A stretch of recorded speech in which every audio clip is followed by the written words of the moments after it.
हम्म। तो अभिज्ञान शाकुंतलम जो कि कालिदास के द्वारा ही रचित है, और इसे हम लोगों को ज्यादातर जो हमारा ध्यान होना चाहिए चतुर्थ अंक पर ही होना चाहिए, और प्रथम अंक भी थोड़ा बहुत देखना चाहिए, क्योंकि प्रथम अंक में क्या है आपका, इसका मंगलाचरण भी बहुत प्रसिद्ध मंगलाचरण है। अष्टपदा, अष्टपद से जो है वो हमारी रक्षा करे, तो वो प्रसिद्ध श्लोक है। उसके अलावा हाँ, जहां आपके शकुंतला का वर्णन है और दुष्यंत आश्रम प्रवेश का वर्णन है, तो ये सब जगहों पर बहुत ही प्रसिद्ध श्लोक है, तो उन श्लोकों को हमें जरूर देखना चाहिए। उसके अलावा बाकी फिर चतुर्थ अंक बहुत इंपॉर्टेंट है। उसके बाद आता है उत्तर रामचरित। उत्तर रामचरित में तृतीय अंक जो हमारा विशेषतया तृतीय अंक, इस पर विशेष, जैसे इसका चतुर्थ अंक है वैसे इसका तृतीय अंक, इस पर विशेष ध्यान होना चाहिए। ठीक है, उत्तर रामचरित किसके द्वारा रचित है? भभूति। ठीक है, इसके बाद आते हैं हम मृच्छकटिकम। मृच्छकटिकम जो ग्रंथ है वो आपका एक प्रकरण है, मतलब रूपक के अंदर में ही एक भाग है, नाटक प्रकरण, नाटकम प्रकरणम भाण व्यायोग समवकार डिम, ये जो 10 रूपक जो कहलाए जाते हैं, उन 10 रूपकों में प्रकरण है मृच्छकटिकम, और ये बहुत प्रसिद्ध है। अभी जो मेल का जो पेपर मैंने जो सॉल्व किया था, उसमें आपने देखा होगा कि 10 प्रश्न मृच्छकटिकम से थे, पूरे टोटल 10 प्रश्न। तो ये भी एक बहुत ही ऐसी बात है कि 10 प्रश्न एक पूरे इससे ही आना, और उसमें मृच्छकटिकम से आप देखोगे तो अलग अलग जगहों से प्रश्न पूछे गए। हाँ, तो हम मृच्छकटिकम को ऐसा रखेंगे कि पूरा मृच्छकटिकम करेंगे, परंतु कुछ इंपॉर्टेंट जगह है, जैसे तो प्रारंभ का है, प्रारंभ में श्लोक है जो उसका मंगलाचरण है, फिर उसका चारुदत्त का जो वर्णन है, फिर तृतीय अंक का वर्णन है। तो कुछ कुछ जैसे एक श्लोक कामम नीच मिदम वदंति पुरुषा, जो वो ये जो श्लोक है ना, ये मेरा भी फेवरेट है और ये एग्जाम में पूछा भी गया था। तो इस प्रकार के श्लोक बहुत है, तो वो हम करेंगे मृच्छकटिकम से। फिर नल चंपू, नल चंपू किसके द्वारा रचित है? त्रिविक्रम भट्ट। त्रिविक्रम भट्ट। ठीक है, इनके द्वारा रचित है, और ये भी एक बहुत ही प्रसिद्ध नलचंपू ग्रंथ है। परंतु नलचंपू ग्रंथ ना है तो प्रसिद्ध, आजकल ये देखोगे तो पहले नलचंपू वगैरह इतना लगा नहीं हुआ था। अभी क्या किया है, नलचंपू को ज्यादा जगहों पर लगाया गया। चंपू ग्रंथ ना, पहले के जब पाठ्यक्रम देखोगे आप, नेट का पहले का सिलेबस निकालोगे, उसमें नलचंपू नहीं था। अभी नलचंपू लगाया गया नेट में भी, और हर जगह पर एग्जाम में नलचंपू लगाया गया। वैसे नलचंपू जो खुद से अगर पढ़ने की कोशिश करोगे तो बहुत कठिन ग्रंथ है नलचंपू की, परंतु हम इसका अध्ययन करेंगे। हाँ, और नलचंपू से भी मतलब इम्पोर्टेंट इम्पोर्टेंट जगह है उसका भी हम लोग, इम्पोर्टेंट श्लोक हो गए, क्योंकि ये चंपू ग्रंथ है। चंपू ग्रंथ के अंदर में गद्य और पद्य दोनों होंगे। ठीक है, दीपिका जी आप अपना वीडियो ऑफ कर लीजिए।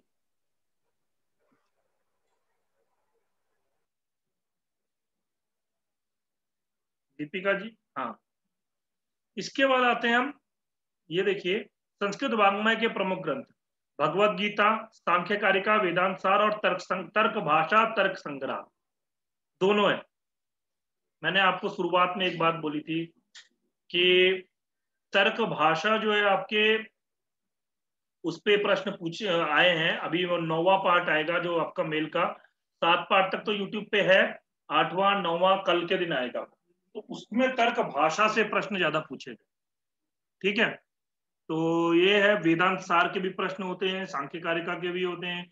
ये सब तो, एक तो ये तीनों ग्रंथ ना, आप कोई भी एग्जाम ले लो, कोई भी ले लो, नेट का ले लो, आरपीएससी का ले लो, यूपीपीसीएस का ले लो, यूपीएचएससी का ले लो, कोई भी एग्जाम लो, उसमें ये तीनों ग्रंथ का दर्शन है, तो ये तीनों ग्रंथ लगने ही है। और इन तीनों ग्रंथों को हम लोग फास्ट में पूरा ग्रंथ करेंगे कंप्लीट। ऐसा नहीं है ये तीनों ग्रंथ, मतलब तर्क भाषा छोड़ देंगे, तर्क भाषा पूरा ग्रंथ बहुत बड़ा है, परंतु सांख्य कारिका हम लोग पूरा करेंगे, वेदांत सार हम लोग पूरा करेंगे। उसके बाद तर्क भाषा जो है बहुत बड़ा है, तो तर्क भाषा ना करके हम तर्क संग्रह कर लेंगे और तर्क भाषा में से कुछ चीजें इंपोर्टेंट है वो कर लेंगे, ठीक है, क्योंकि तर्क भाषा का करने लग गए तो हमारा बहुत समय उसमें जाएगा। उसके बाद भाषा विज्ञान भी है पाठ्यक्रम में। तो भाषा विज्ञान में क्या है, भाषा का उद्भव एवं विकास, ध्वनि परिवर्तन, अर्थ परिवर्तन। तो ये ज्यादा बड़ा टॉपिक नहीं है, इसको हम 1 से 2 दिन में कंप्लीट कर सकते हैं। ध्वनि परिवर्तन, ध्वनि परिवर्तन के अंदर में एक आपके ग्रिम, ग्रासमान और आपका कौन है, वर्नर। वर्ण। हरिओम, ये नाम सुने हैं आपने? सर हरिओम। वर्नर का ग्रीम ग्रासमान तो सुना है सर, वर्नर नहीं सुना सर। अच्छा, वर्नर नहीं सुना। चलिए वर्नर फिर अभी हम लोग जब पढ़ेंगे तो अच्छे से डिटेल में पढ़ेंगे। इनमें ग्रीम ग्रासमान के बाद में फिर एक वर्नर भी आए और उन्होंने भी उसमें कुछ अपने सिद्धांत दिए। ठीक है, सीके शर्मा जी कुछ बोलना चाह रहे हैं आप?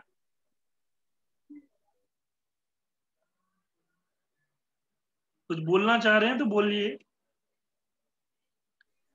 जी नहीं सर, वही बोलना चाह रहे थे जो आप पूछ रहे थे बस।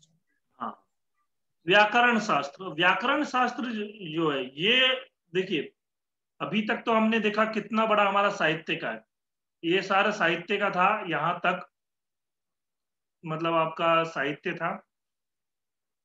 इसके बाद आपका दर्शन का था, दर्शन के बाद में जो कि मतलब वैदिक वाङ्मय, संस्कृत वाङ्मय के कुछ ग्रंथ हैं, भाषा विज्ञान। उसके बाद आता है व्याकरण, व्याकरण से भी ज्यादा प्रश्न होते हैं। तो व्याकरण के अंदर में क्या है, आपके धातु रूप और शब्द रूप।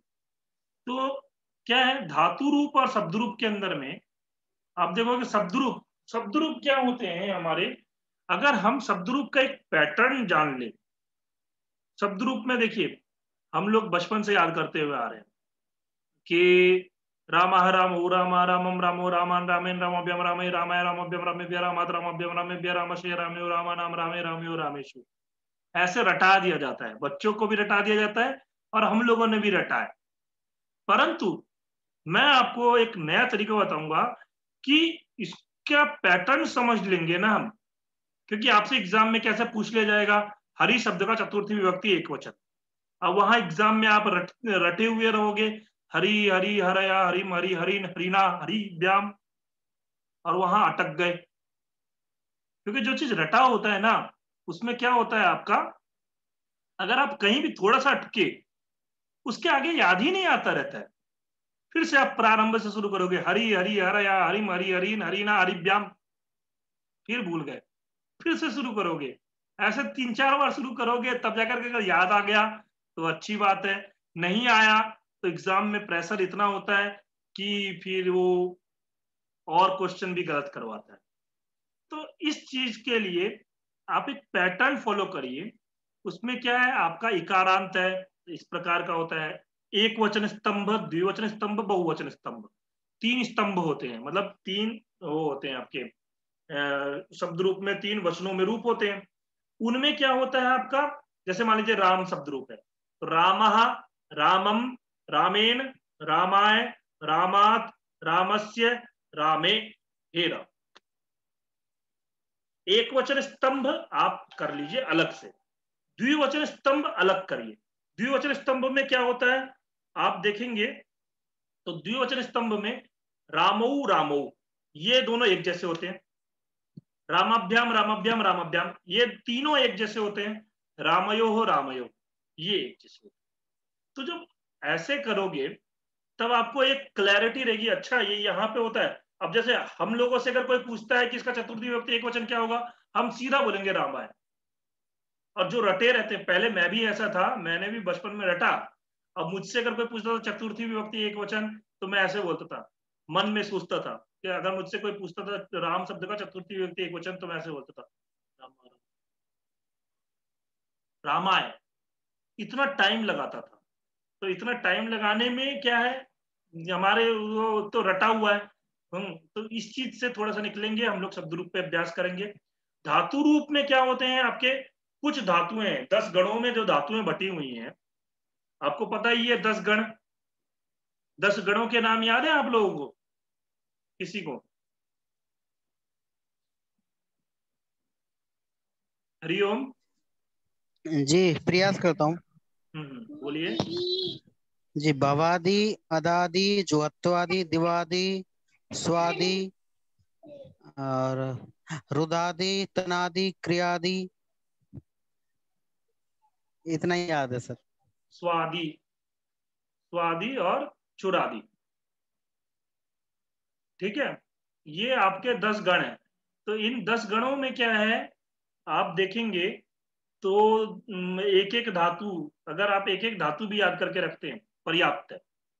उसके बाद में आत्मनेपदी में भी धातु होते हैं। आत्मनेपदी में आप एक मतलब 2-3 धातुओं के कर लोगे वो पर्याप्त है।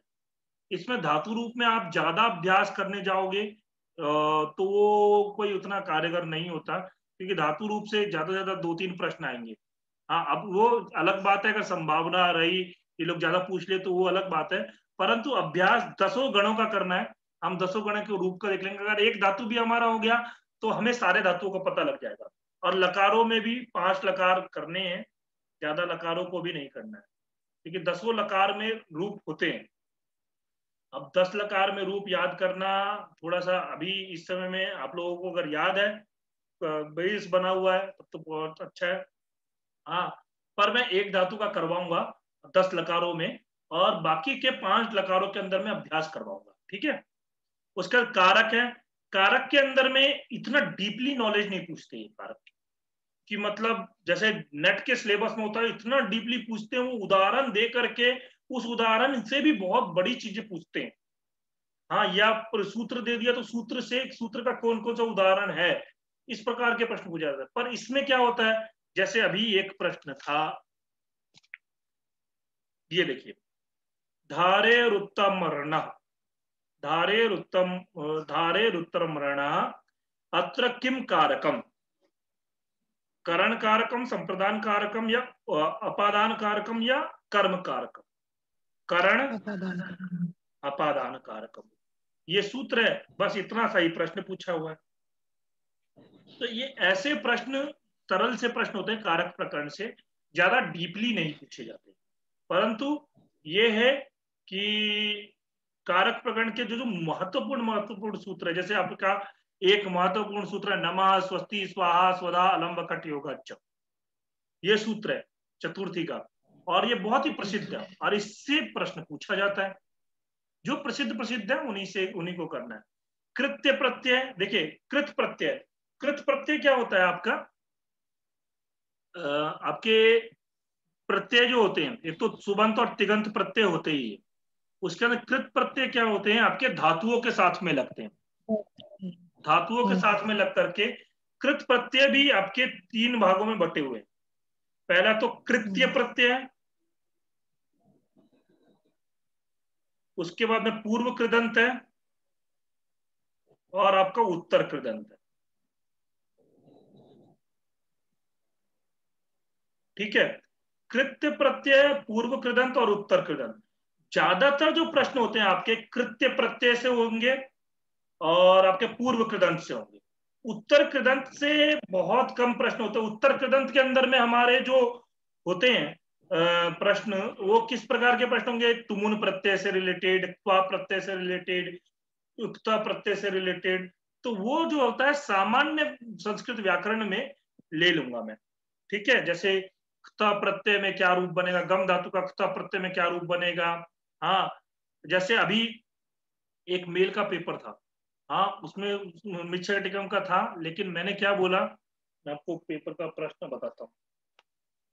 बहुत ही सरल सा प्रश्न। हाँ, अगर आप ग्रंथ पर जाओगे तो फिर तो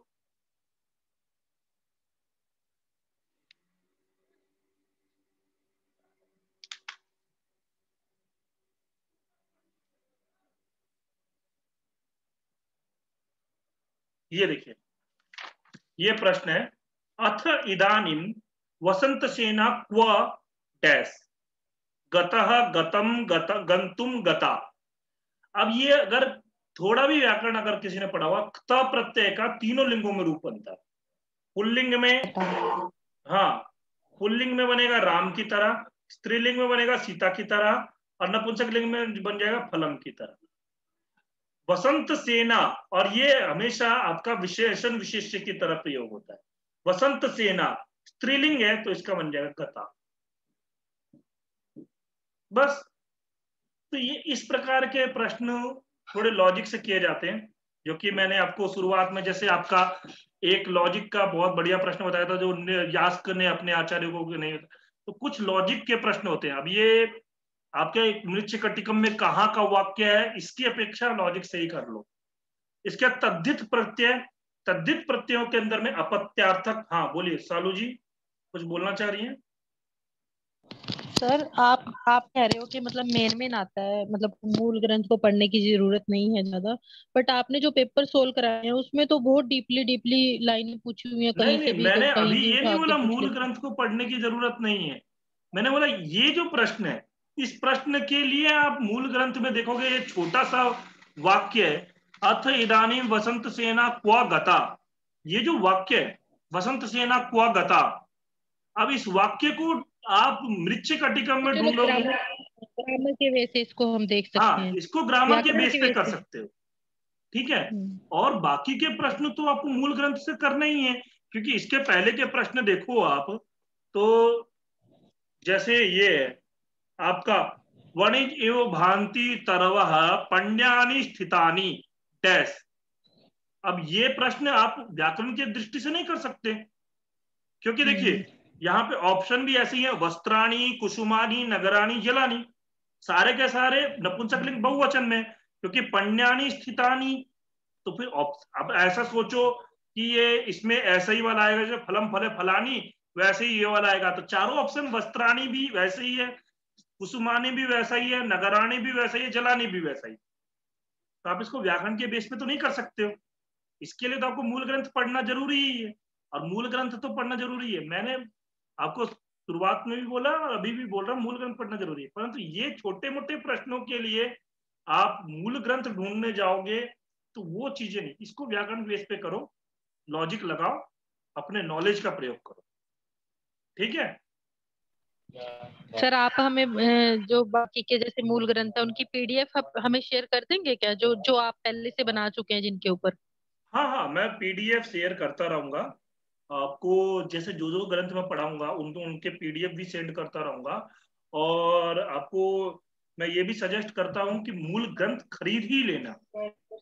खरीद लोगे। सर खरीदने में ही तो प्रॉब्लम है कि पता ही नहीं होता कि कहाँ से मिलेगा कहाँ से नहीं नहीं। नहीं, वही वही चीज मेरी एक से किसी से बात हुई थी, शायद संतोष जी से बात हुई थी। तो मैंने बोला था कि मैं एक काम करूंगा, आप लोगों को जैसे ये बुक्स है, इन बुक्स की एक लिस्ट बना दूंगा, उस लिस्ट को आप लोग देख लीजिएगा, उसमें से जो बुक होगी आपके पास में, आप लोग और उस बुक सर को अगर निकाल करके, मैं खरीद भी ले। चौखम, एक मिनट रुकिए, मैं चौखम्बा जाऊंगा। चौखम्बा में जब जाऊंगा, मैं जिस दिन भी जाऊंगा उस दिन मैं बोल दूंगा आपको मैं चौखम्बा जा रहा हूँ। तो आपको जो भी किताबें चाहिए आप मुझे बता दीजिए, तो वहीं मैं दुकान वाले से आपका ये बात करा दूंगा, वहीं से बिल बना करके आपके घर पे भिजवा दूंगा। तो एक से दो दिन, और सर एक से सर दो दिन। लेकिन ये मूल ग्रंथ तो इतने लेंथी है सभी, आप ही का कहना भी सबको पढ़ने में। नहीं देखिए, मूल ग्रंथ को लेंदी है, पर कैसा मूल ग्रंथ रहेगा तो आपके पास हमेशा रहेगा, ठीक है। पीडीएफ का क्या होता है, पीडीएफ में पढ़ोगे आप, पीडीएफ में मेरे पास में देखो पुस्तकों का संग्रह मैं आपको यदि दिखाऊं, अपने पुस्तकों का संग्रह, तो मेरे पास पुस्तकों का बहुत अच्छा संग्रह मैंने कर रखा है। क्योंकि आप देखोगे अभी ये इतना संग्रह मुश्किल ही मिलता है। मैं आपको दिखाता हूँ, चलिए यहीं से दिखा देता हूँ। ये देखिए, ये बुक्स है, ये है रत्नावली है, ऋक प्रातिशाख्य है, विषादी उपनिषद है, काशी संस्कृत मतलब सूर्य सिद्धांत है, मुद्रा राक्षस है, शिशुपाल वध है, अथर्ववेद है, सूर्य सिद्धांत है, मनुस्मृति है, मालकाग्निमित्रम है, ऋग्वेद का द्वितीय मंडल है, महाभारत का अधिपर्व है। आपका बहुत से पुस्तक है मेरे पास, ये देख रहे हैं। नहीं नहीं सर, जो हमारे लिए अभी नेसेसरी है वो आप हमें शेयर कर देना, बस हाँ जितना बिल्कुल बिल्कुल पार्ट नेसेसरी। बिल्कुल। हाँ हाँ, ठीक है सर, ठीक है, धन्यवाद, ठीक है। चलिए आप किसने, दीपिका जी, हाँ बोलिए। दीपिका जी आप कुछ बोलना चाह रहे हैं? 10 सवा 10 हो गया है। मैं अब इस क्लास को थोड़ा सा वो करता हूँ, नहीं तो फिर टाइम बहुत ज्यादा हो गया है। ठीक है, अभी है कुछ बाकी। इसके बाद में आते हैं तद्धित प्रत्यय जो है हमारे, उसमें अपत्यार्थक प्रत्यय और आपको मतवर्थीय प्रत्यय, ये दो प्रकार के प्रत्यय हमें पढ़ने होंगे। हाँ दीपिका जी बोलिए।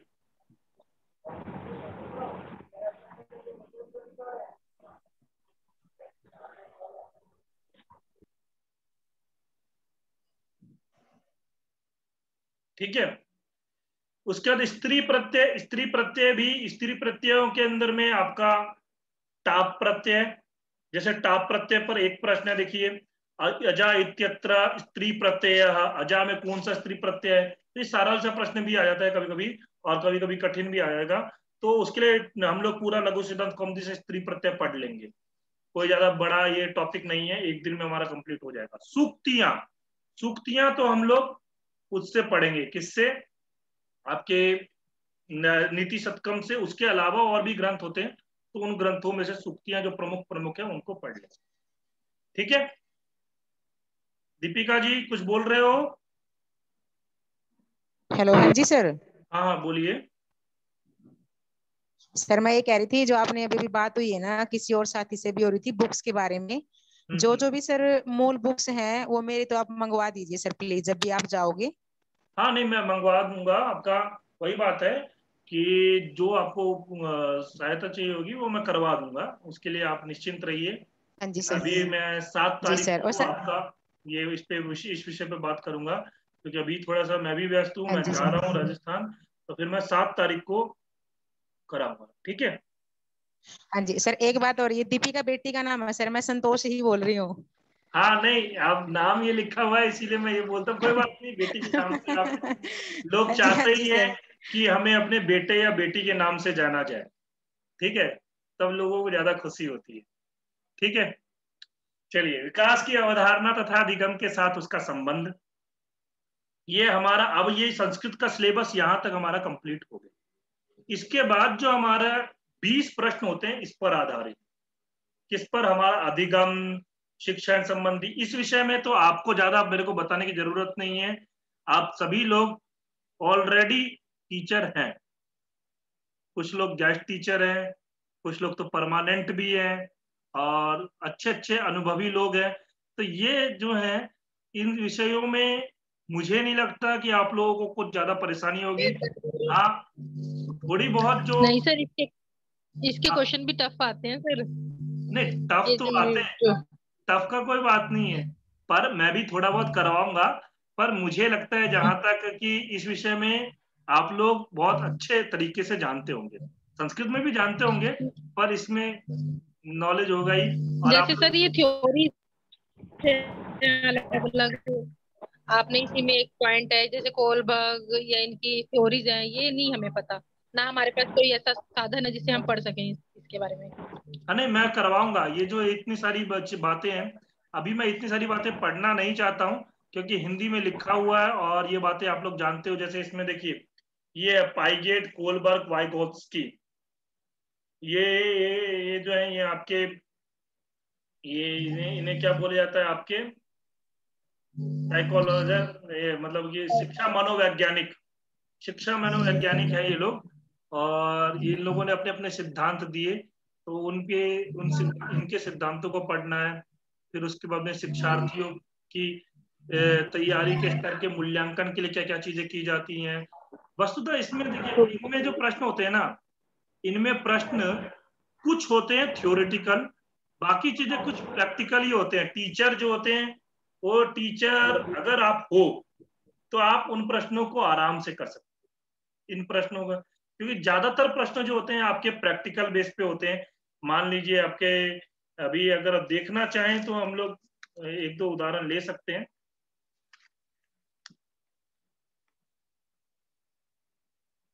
अच्छा, फीमेल वाले में, हाँ फीमेल वाले में संस्कृत में भी दिया हुआ है ये प्रश्न भी। अब देखिए, ये प्रश्न है, परीक्षायाः परीक्षायाः नम्रतायाः समावेशः आवश्यकः यतोहि। क्या है परीक्षा के अंदर में फ्लेक्सिबिलिटी मतलब संस्कृत में लिखा हुआ है परीक्षाया नम्रतायाः समावेशः आवश्यक, परीक्षायाम नम्रताया समावेशः आवश्यक, कि परीक्षा के अंदर में नम्रता का जो है नम्रता मतलब जैसे इंग्लिश में फ्लेक्सिबिलिटी बोल सकते हैं, इसका समावेश होना चाहिए, ये इसका समावेश आवश्यक है। वो किस लिए? अब ये जो टीचर हैं उन लोगों के लिए तो पता ही है ये बातें, क्योंकि वो डेली मतलब हर साल वो लोग परीक्षा लेते रहते हैं। अब उनके लिए कोई नई बात नहीं है। तो इस प्रकार के प्रश्न होंगे तो वो आप लोग आराम से कर सकते हैं, ठीक है ना। चलिए आज का हमारा ये सिलेबस मैंने दिखा दिया, थोड़ा सा मैंने नेट के उससे भी सिलेबस मैंने कंपैरिजन करवा दिया, आगे मैंने कंपैरिजन नहीं करवाया। हाँ, पर ये चीज है आप इस भ्रम में ना रहिए कि मैं नेट का सिलेबस कंप्लीट करूं, आप इस सिलेबस को कंप्लीट करें। ठीक ठीक है शर्मा जी, बोलिए क्या बोलना चाहते हैं आप? जी गुरुजी, कक्षा का समय भी हो रहा है, कुछ मैं निवेदन करना चाह रहा था। हाँ हाँ, नहीं बोलिए बोलिए। जी हाँ, एक तो सर आपसे ये सभी जो हमारे साथी हैं इसमें सभी सर मुझे मेरे अलावा सभी फीमेल हैं क्या, फीमेल पीजीटी के लिए? हाँ, सभी फीमेल पीजीटी के लिए हैं। एक और है मेल में, कुलदीप जी हैं, शायद वो आज नहीं आए, उनसे मेरी बात हुई थी तो उन्होंने भी बोला जी था जी। सफे हुआ है। तो सर एक तो मैं सिर्फ ये पूछना चाहता हूँ कि जो हमारा 300 नंबर का पेपर होगा हम्म। उसमें क्या फर्स्ट पेपर में क्वालिफाई की कोई शर्त है क्या? नहीं नहीं, कोई शर्त नहीं है क्वालिफाई की। अगर किसी बच्चे के फर्स्ट पेपर में चाहे 20 नंबर ही आए और सेकंड में 180 आ जाए तो वो पास होगा? हाँ बिल्कुल। ये अच्छा। ये नहीं क्योंकि सर, ऐसा नहीं है। नहीं नहीं, ऐसा ही है। मैं इसको लेके थोड़ा सर कंफ्यूज हूँ बहुत, कहीं से ये क्लियर हुआ नहीं है। जी नहीं सर। देखिए, मैं आपको बताता हूँ पीजीटी में क्या होता है, आपके फर्स्ट पेपर और ये दोनों को मिला करके मेरिट बनती है, दोनों को एक में कंबाइंड करके आप जब रिजल्ट देखोगे पिछली बार का, अगर किसी ने दिया होगा अपना रिजल्ट देखोगे, टीजीटी का रिजल्ट देखोगे और पीजीटी का रिजल्ट देखोगे तो आपको क्लैरिटी मिल जाएगी। और उसमें लिखा भी हुआ है कि फर्स्ट पेपर में क्वालिफाई करना कंपलसरी नहीं है। अभी आपको मैं दिखा दूंगा। इसमें कहीं पे क्वेश्चन पेपर हाँ में नहीं होता है। नहीं सर, पिछले साल तो यही था, जरूरी नहीं था फर्स्ट पेपर। हाँ। लेकिन सुनने में आया कि अभी होगा, अभी आगे होगा, उसमें होगा या इसमें होगा ये नहीं पता। तो ये चीजें अभी तो मैं इस पे विषय पे नहीं कह सकता। और जो कोई टीजीटी, बात नहीं सर, हम सब कर लेंगे मुझे भी नेट पे। हाँ टीजीटी का जो सिलेबस था उसमें मतलब टीजीटी का जो था उसमें सर एक क्वालिफाइंग है, उसमें तो है। में तो है सर। क्योंकि टीजीटी में जब आप रिजल्ट देखोगे पिछली बार का तो उसमें आपको पता लग सर जाएगा एक बात कि पूछनी है। क्या कुछ बोल रही हैं ज्योति जी?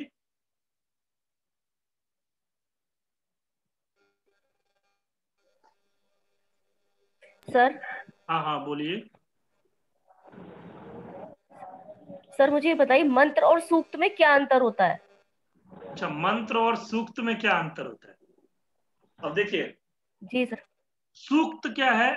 सु उपसर्ग पूर्वक उक्त, मतलब अच्छी तरीके से जो कहा गया है, अच्छी बातें जो कही गई है, सु मतलब अच्छा, उपसर्ग लगा है तो अच्छी बातें जो कही गई है उनको बोलते हैं सूक्त। ठीक है, वो कुछ भी अच्छी बातें हो सकती है कि मतलब मान लो कहते हैं दीवाना दीवाना सही नियम या कुछ भी ऐसी बातें, जैसे आहार निद्रा भय मैथुन च सामान्य में तत्पशु नाम धर्मो ही तेषाम अधिको विशेषो धर्मे नहीं ना पशु भी समाना। ये इस प्रकार की बहुत सी सूक्तियां मिलती हैं आपको, और आप लोग भी पढ़ाते होंगे। सूक्तियां और सुभाषित लगभग एक जैसे, सूक्तियां और सुभाषित को हम एक जैसा बोल सकते हैं, परंतु मंत्र क्या होता है, मंत्र अलग होता है, दोनों में बहुत अंतर है। मंत्र जो होते हैं वो आपके मननात्रायते वा मननात्रायते इति मंत्र, ऐसा है। जिसको मनन किया जाता है, जिसको मनन करने से हम त्रायत होते हैं, मतलब हमारी रक्षा होती है मनन करने से। जैसे आप गायत्री मंत्र ले लो, गायत्री मंत्र का जाप किया जाता है, कोई और दूसरा मंत्र ले लो, उसका जाप किया जाता है, उसको मंत्र को मतलब बार बार पढ़ा जाता है, तो इससे क्या होता है, हमारी उसकी रक्षा होती है। हाँ, इसीलिए बोलते हैं उसको मंत्र।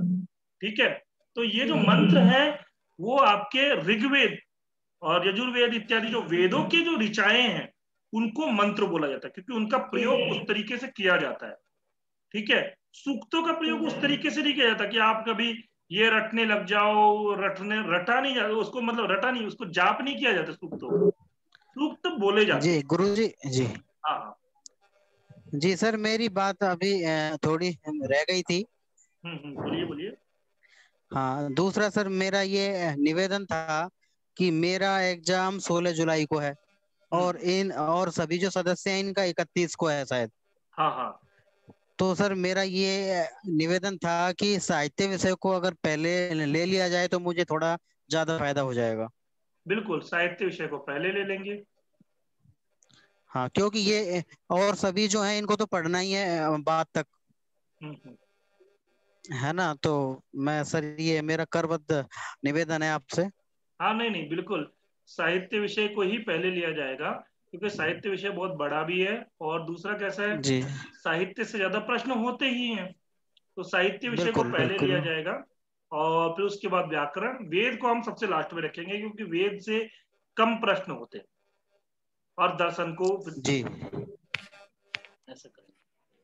ठीक है, और किसी को कुछ बोलना हो?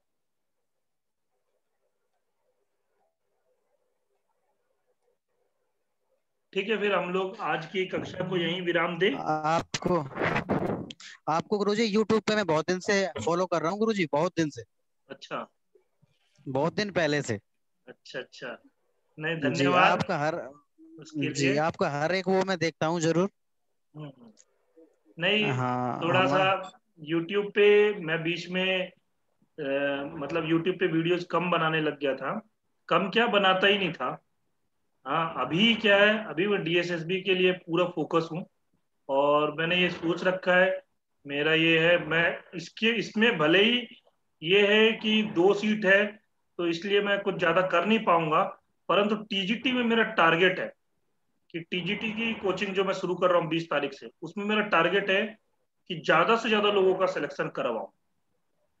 इसके लिए सर मैं आप उसका टाइम जी थोड़ा सर, लेट रख टीजीटी लो। करवा दीजिए हमें। क्या क्या। पीजीटी का, सर आप टीजीटी का जो कोर्स स्टार्ट कर रहे हैं थोड़ा लेट कर लीजिए पीजीटी के बाद, ताकि हम अगर किसी ने ज्वाइन भी करना हो तो कम से कम उसको बाद में ज्वाइन कर सके। नहीं, TGT का सिलेबस देखिए कैसा है, अगर हम बाद में शुरू करते हैं तो क्या समस्या है कि अक्टूबर में या नवंबर में इसका एग्जाम होने वाला है, और मैं चाहता हूं कि पूरा सिलेबस 3 महीने में कवर हो, और अगले महीने की मेरी प्लानिंग है, अगले महीने ना मैं फर्स्ट पेपर के लिए भी TGT का लेकर के आऊंगा, क्योंकि फर्स्ट पेपर कैसा है, वो मैं तो उसको पूरा नहीं पढ़ा सकता, क्योंकि उसमें मैथ भी है, रीजनिंग भी है, इंग्लिश भी है, फिर उसके बाद में आपका हिंदी, हिंदी तो चलो मैं पढ़ा दूंगा, हाँ, और GA, GA भी चलो थोड़ा बहुत जैसे स्टडी करके, या GA तो चलो एक दिन का GA पढ़ सकते हैं, पढ़ा भी सकते हैं, परंतु कैसा है, उसके लिए चाहिए स्पेशलिस्ट टीचर, तो उसके लिए मेरी बातचीत चल रही है, और मैं अगले महीने उसके लिए शुरू करूंगा, फर्स्ट पार्ट के लिए।